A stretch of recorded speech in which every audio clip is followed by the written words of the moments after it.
Bayangkan kamu berada di sebuah barak militer yang dingin di Jakarta, pertengahan September 1946. Di luar sana, udara masih menyisakan aroma opor dan ketupat dari perayaan Lebaran yang baru lewat 2 minggu lalu. Tapi bagimu, seragam hijau kaku yang kamu pakai terasa seperti penjara.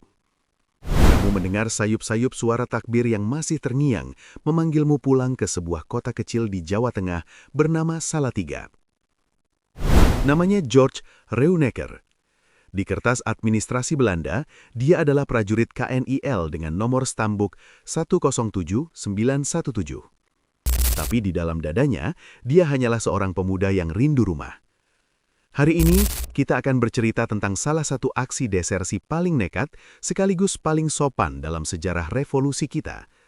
Sebuah kisah tentang bagaimana keinginan untuk mudik bisa mengalahkan rasa takut pada hukuman mati. Siapa sebenarnya George? Keluarga dan teman dekatnya memanggilnya Cok. Dia lahir pada 19 Januari 1917. George adalah seorang Indo-Jawa, hasil percampuran dua dunia. Ayahnya, Johann Leonard Reunecker, adalah seorang arsitek Belanda yang sangat mencintai budaya Jawa hingga dijuluki Romo Reunecker oleh tetangganya di kerajaan Salatiga. Ibunya, Siti Amanah, adalah perempuan Jawa asli. Jangan bayangkan George sebagai londo yang kaku. Dia mahir menari Jawa, sebuah seni yang butuh pemahaman filosofis mendalam. Baginya, Jawa bukan sekedar tempat lahir, tapi identitas. Namun sejarah menyeretnya ke jalur yang sulit. Sebagai milisi Zeni KNIL di Magelang, dia sempat mencicipi pahitnya menjadi tawanan perang saat Jepang masuk. Begitu Jepang kalah, dia terpaksa kembali mengenakan seragam KNIL. Tapi hatinya tetap tertinggal di wilayah Republik. Tahun 1946 adalah masa yang panas. Jakarta dikuasai Belanda, sementara Yogyakarta adalah jantung Republik. George terjebak di Jakarta, mengenakan seragam pihak yang ingin menjajah kembali tanah airnya. Saat itu desersi atau lari dari tugas militer di masa perang adalah kejahatan serius. Hukumannya bisa penjara bertahun-tahun atau bahkan hukuman mati. Kesempatan muncul saat pemerintah Republik menyediakan kereta istimewa untuk rombongan diplomat Belanda, Dr. Koets, yang ingin meninjau pedalaman Jawa. Di sana ada Des Alwi, keponakan angkat Bung Hatta yang cerdik. Des tahu George ingin pulang, tapi George tidak mau pulang dengan tangan kosong. Dia ingin membawa oleh-oleh untuk perjuangan Indonesia. 15 September 1946, George mengambil keputusan gila.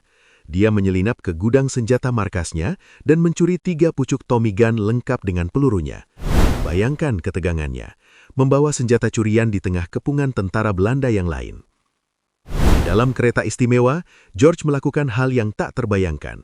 Dia menyelundupkan senjata-senjata itu tepat di bawah tempat duduk Dr. Koets, pejabat tinggi Belanda yang sedang ia kawal. Sepanjang perjalanan, George harus menyamar agar tidak dikenali oleh rekan-rekannya sesama KNIL yang menjaga pos-pos pemeriksaan. Momen paling kritis terjadi di Klender. Ini adalah pos pemeriksaan Belanda yang sangat ketat. Petugas patroli mondar-mandir di samping gerbong. Sedikit saja penyamarannya terbongkar, George akan langsung diseret ke pengadilan militer. Tapi keberuntungan berpihak padanya.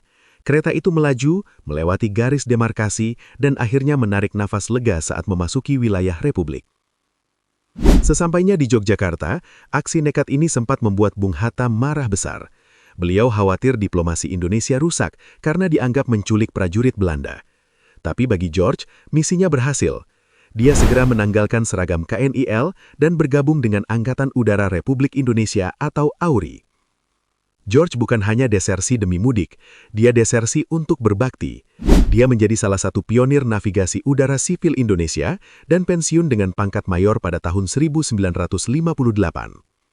Dia meninggal pada 30 Januari 1974, meninggalkan warisan rumah tua di Salatiga yang hingga kini masih sering diceritakan warga.